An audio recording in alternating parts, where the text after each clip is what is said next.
this one because we were Sandra Villeman. You are the Jungle Island ambassador. I am. So tell us about, first, about Jungle Island and what it's known for, and tell us about how long you've been with the jungle and what you do. First of all, thank you for having me on the show. Thank you for being here.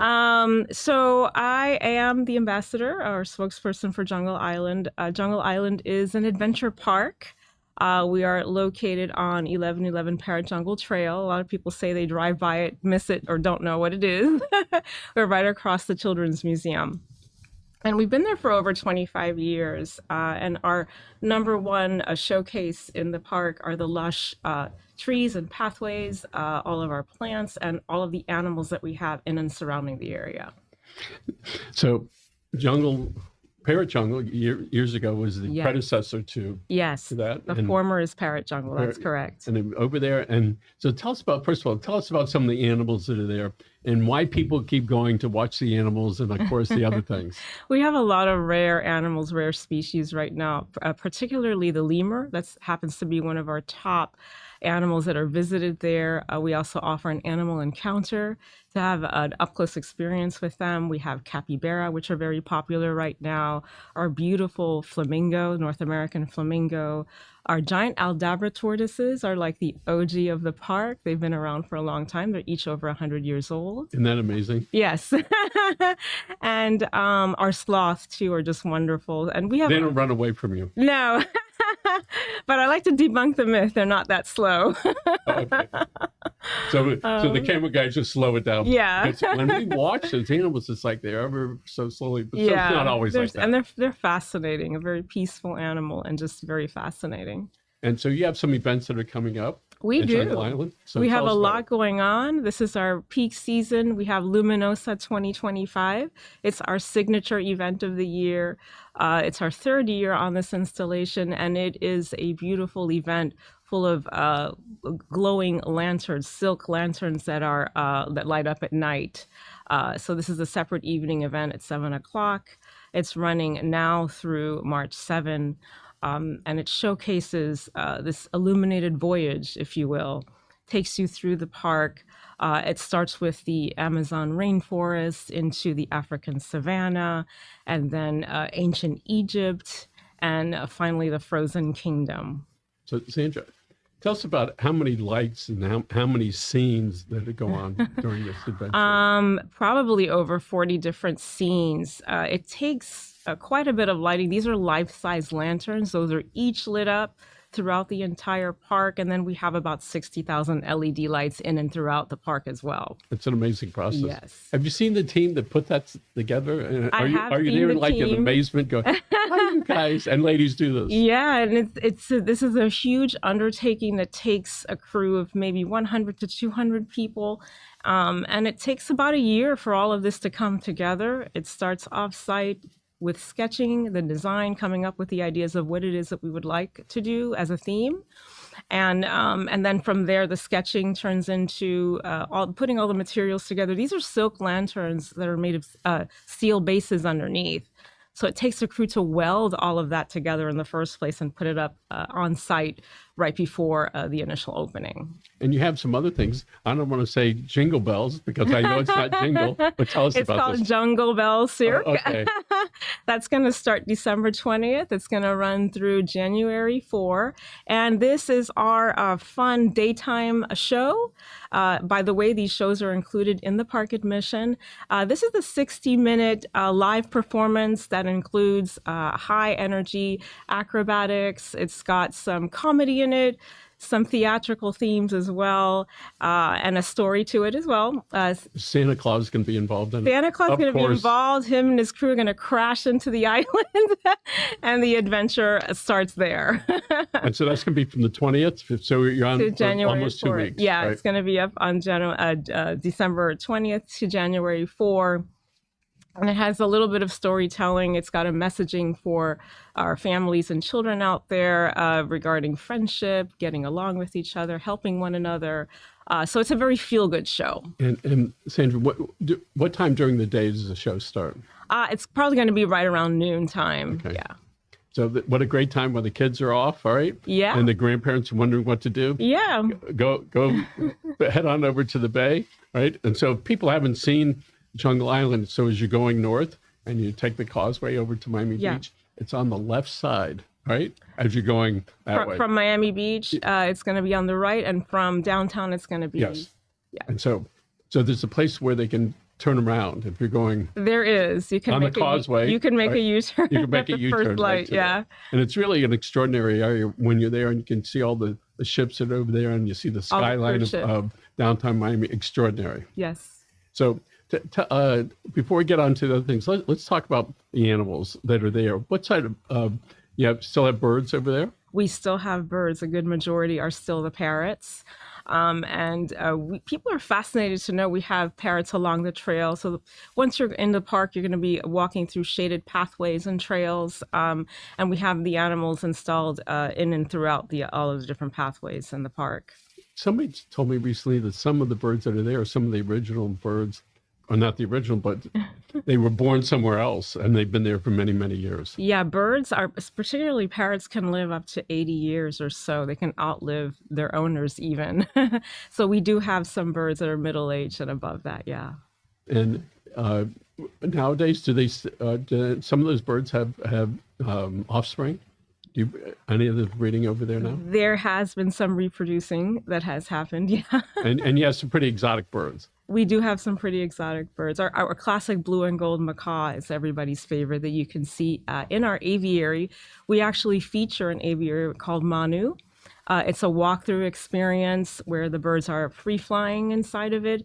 It's inspired by the South American rainforest, and that's probably one of our main features as well in the park. So when you look at all the animals that are, that's a pretty big obligation by the management and the staff and the veterinarians to keep these critters healthy. Yeah, it takes a whole animal care team, staff, and specialists. And they have to care, or else they're not going to be there. Yes. Right? And I think that people go into the healthcare for animals have to be especially brilliant to be able to figure out, right, what's wrong with that animal, because you can't quite tell them in words. Maybe they tell them in different ways. Yeah, and it's round-the-clock care, and we look after their natural habitat as well, their behavior, and overall care, yeah. So we're pretty close to the Everglades, and from right here, I think if we go 25 miles or less, we could be in the Everglades, maybe a little bit less. And you have sort of a habitat.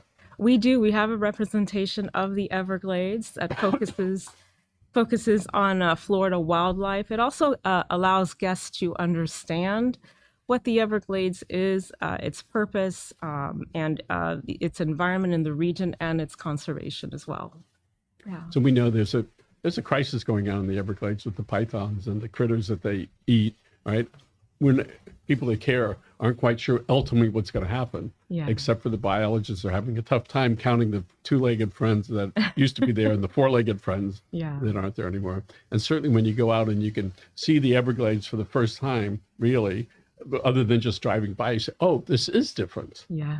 And so when you walk down those pathways and you see the transition from one sort of setting to the next, are you still like amazed that it's set up like that? And in 3 minutes, you can move from over here to this next thing. Every day. Our guests are amazed as well when they see the way the habitats are set up, or how do flamingos stay in there? They can fly, right? And we're like, yeah, actually they can. Not all their wings are going to be clipped eventually. They could migrate if they wanted to. They can fly long distances. And most people are always in awe or to find out that we have our own biodiversity within the water there in our Everglades. Those flamingos are sort of like a pink-orange. Yes, they do. Is that additive that does that, or is that a natural color? It's an ingredient in their food. Their natural color is white. And so they're able to change that. But and so it's really brilliant. And when you look at them, lots of times they're out there and they're walking around in the water and they're communicating with each other. Yeah. You ever watch them talk to each other? We do. We watch all of the dynamics. We always keep a track of their behavior to make sure everything is operating as it should be and all their behaviors are how it should be. So we monitor that very closely. But it's amazing to watch. It's fun to watch. Flamingo have personalities, and you will see dynamics, especially in their hierarchy. There's always a leader in the group, and everything that surrounds that. dynamic is always fun to watch. Yeah. They lay eggs. They do. A they lot. lay eggs. Yeah, they do. And our flamingo have reproduced on site. So that's wonderful. Yeah. That they feel comfortable enough to be able to do that. Yeah. And without, sometimes parents animals kill their babies because they feel really threatened. Yeah. We see that with lots of different critters. Let's talk about for the young kids. They're pretty amazed, but is there something that they can do that is on their level? Absolutely. Even within the Luminosa installation, we have a kids interactive area. There's a life-size chess game that we have that they can play with. There is a piano, kind of like the one in the movie Big with Tom Hanks that lights up as you walk on it. We have an interactive piano as well for them out on the section where the ancient Egypt is located. We have an aerial adventure for them, treetop trekking, kids trek that they can also do. We have 2 playgrounds. We have Tree Walk Village that's got colorful tree houses, walking bridges and slides, and a few other things around the park, plus the shows. So there's a lot for them to get off their tablets and phones and just enjoy the moment in the presentations and everything that we have to offer at the park. And the more older we get and the wiser we start recognizing as far as our tools, our phones and our laptops, and how we are so connected to that. Right? Yeah. And it uses a different part of the brain versus sitting there watching the animals. This is a great way to get outdoors and just kind of disconnect and be within the moment. And the dad says, leave your phones in the car except for mine. So let's talk about when you mentioned about the treetop aerial courses. Tell us about that. That is our aerial adventure. It's so popular. We have many appointments throughout the day. We're able to get on this aerial ziplining and obstacle course that goes across the park. There are 3 levels, and the highest one takes you about 50 feet up in the air above the park. Mm-hmm. You can see the animals from below, and you can zip line right over our waterfall. So it's a really, really great When you adventure. say zip line, they don't have to hold themselves there. Yeah, something is holding them there. Something's holding them there, but you do have to have some power to swing across. Right. I think we're going to show some images pretty soon. And we're going to have the website address going across. But tell us the website address. It's jungleisland.com. And also for a Luminosa, it's going to be luminosamiami.com. So, Sandra, how long have you been there now? I've been close to 3 years now. So the big question is, 3 years ago, 1,000 days ago, you said, I'm looking for something new. Tell us about how it came that you wound up at Jungle Island. I came from a completely different industry. I came from corporate America. Wow. I was working for mostly administrative departments. Should I tell everybody you're wearing shorts now? It's been a great transition to wear shorts nowadays and be outdoors. But I came from the wealth private investment sector, working for mostly administrative roles and departments. And right after COVID, I felt a little burnt out and I decided to change course and do something different with my life. So what drew you to apply there?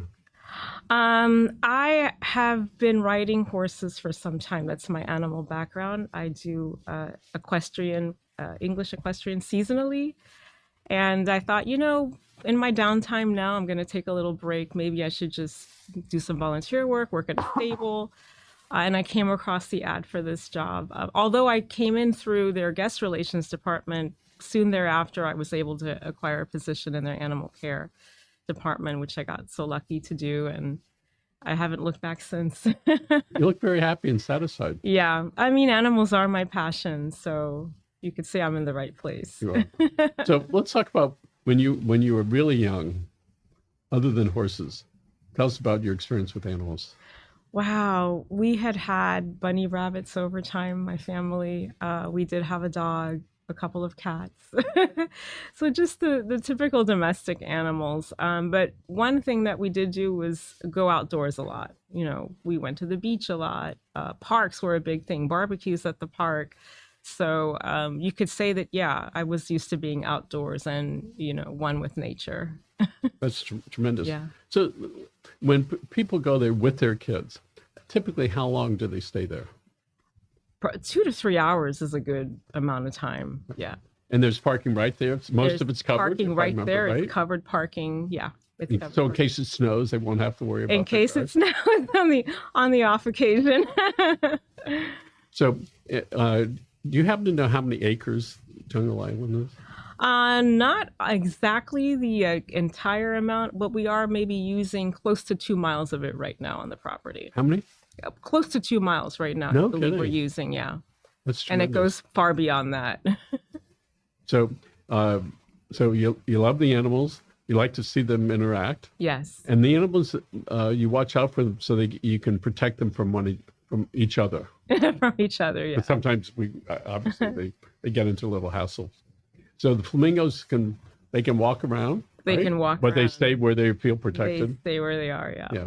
So again, let's talk about on the bird aviaries. Yeah. But let's try to visualize that for people. Oh, it's so wonderful.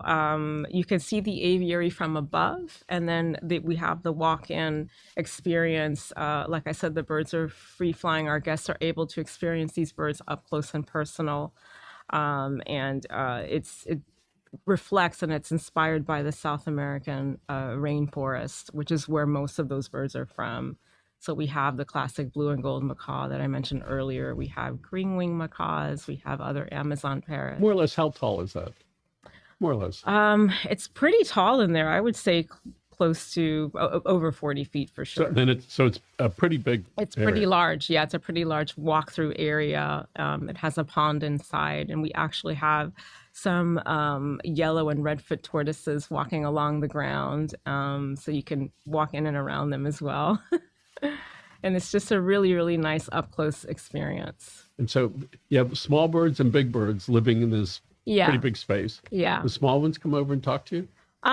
They could, but generally they're just flying around or they're in the trees most of the time. Yeah. So do you ever say to yourself, I know they're up in these trees somewhere, and then all of a sudden you see them and they're not camouflaged anymore. Yeah, you can see them, and some of them are so beautifully colorful. Our green-winged macaws, our blue hyacinth is just so beautiful. It's one of our most beautiful birds. Sort of royal blue with yellow. Yeah, they're pretty big birds. Very, very gorgeous birds. Yeah. So it's very colorful in there with all of the different types of birds that we have. Any crocodiles? We don't have crocodiles. Years ago, at least not yet.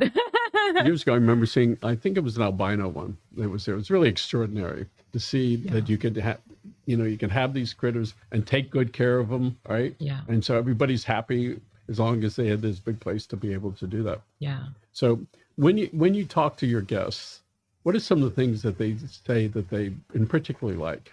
That they particularly like? Yes.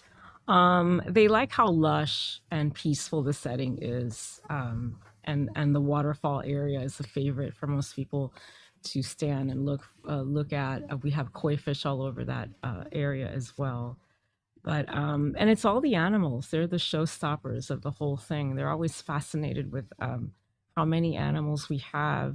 It's fascinating for them to see that we have parrots along the trail that are on a perch, not enclosed in anything. They're just out there freely as well. They're like, how do they stay up there? I'm like, well, they're pretty socialized. They've been doing it for a long time. So they have no reason to go anywhere else. They're fascinated when they're walking by and a bird says, hello. And they're like, all birds talk? And I'm like, yeah, actually they do. Maybe not on demand, but they can all talk. But yeah, the animals are definitely the showstopper. And we get questions everywhere all along the park, and we're happy to answer the questions for our guests as well. So what time do you typically go into work? I'm there a little bit before 9 to 5. So there you go. You walk in the door, you park your car over there, way away so you don't get in the way of your guests. Yeah. And you walk in. What's the first hour like for you in the morning? The first hour, I do a check on my section of the animals, which right now I oversee the reptile section with one of my colleagues, and check to see if everybody's got what they need. We do check on water, make sure they have water every day. So I'll do those rounds, and I'll do that kind of check. Then we go into a staff meeting in the morning, and then from there our day begins. The doors open at 9:30. We're open 9:30 to 5 during the day. And we'll start receiving our guests, and we start the encounters, probably our first encounters, animal encounters, probably like at 10 in the morning. Tell us what sort of reptiles you have. Wow. We have box turtles. We have a bearded dragon. We have several species of snakes. We have our show-stopping Burmese python and anaconda. Those are probably the most featured and most guests are fascinated to see. We also have some ball pythons as well, and boas. There is something extraordinary about people's fear of snakes. Yeah. No matter how small that snake is, Yeah. there's something that somehow is in their brain that this serpent Yeah. is going to like kill them. Right? not that the 60-pound dog will rip off your leg, but this little tiny guy, right? Yeah. Who is more frightened than you could ever be. Anybody ever talk about why they're so afraid of whatever animal it is?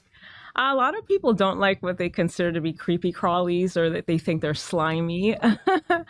It's a real fear. It's a real fear. We see it all the time. I myself had to get used to handling snakes. I had not ever handled reptiles until I came to Jungle Island. But education, I think, is key. Once I found out, studied, and realized their real behavior, or why they have this natural habitat, or why they do certain things, the more you understand, the less fear you're going to have. So I think education is key. And it's a great response to life itself. Yeah. And so in this case, it's with the animals. Yeah. And it's interesting because if there was a big tiger, right, and people look at it, they go, well, he's behind over there, right, and it's okay. We'll put a snake over there. So we know there's something deep that, that's in there. So again, let's go over your event, Luminous 2025. That's in the evening. What time does that start? At 7:00. Right. Doors open around 6:30. The sun is down, ready for it. And there's almost 60,000 LED lights. Yes. There are 35, 37, 40 different scenes over there. Yeah. How many people does that take to put on? For installation and everything? Well, during the show, how many people are there, as far as staff? As far as staff, probably 50 people or so, for sure. Wow. Yeah. So Jungle Island really is tremendous, all right? Yeah. And it really is, when people want to be entertained over the holidays, and plenty after as well, all right? They can go there again. So you have parking right on the parking is right there. And if you're going to Miami Beach from downtown, it's on the left. You get to turn around, and on the right-hand side, what's there? The Children's Museum. The Children's Museum, yeah. And that's great. I'm very happy for you, Sandra. Thank you very much for being here. Thank you so much for having me. And Merry Christmas and Happy Holidays to you. Happy Holidays. And we're going to look right over to this camera right here. And I'm going to remind people about the Disney rule, which is when you hug someone,